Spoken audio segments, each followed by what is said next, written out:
man, last millennium, in around 55 or 56, a long time ago. I was about 4.5, 5, and now I'm 58.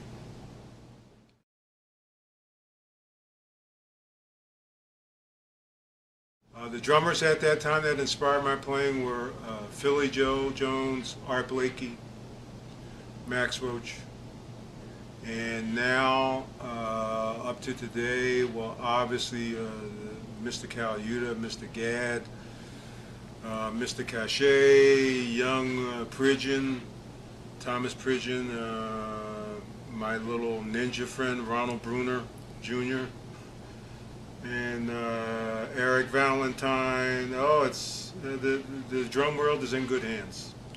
It's in good hands.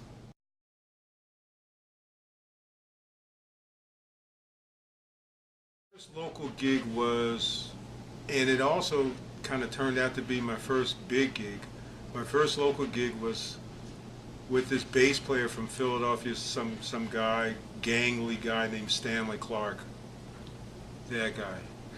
So that was like my first gig, and then my first real big gig was with that same guy again, Stanley Clark. Because he's my oldest friend. We've known each other since 12 years old.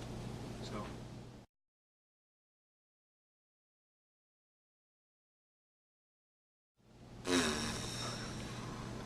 I don't know. Well, I would hope not at the post office, although they do say, they have a purpose. I probably would have tried, maybe in sports, but probably as sports is, your longevity is, it's only a small window, and I think I realize that with music and in this case with drumming, and that if you stay on top and do what you need to do in your routines and things, it's a lifelong. So there's no age limit. You can still be, you can still say things musically that have value, and you can also mentor the younger drummers and musicians and kind of speak from a standpoint of being like the veteran.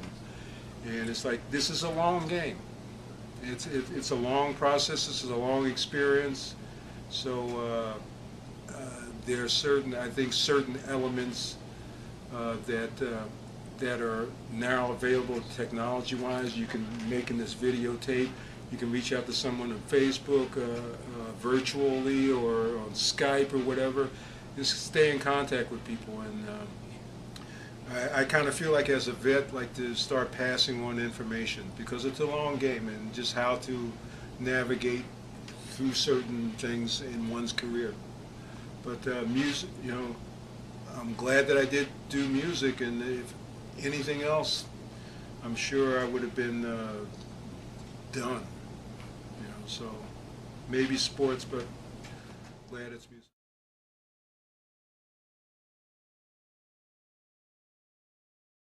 Working, trying to make a diva happy, Diana Ross. So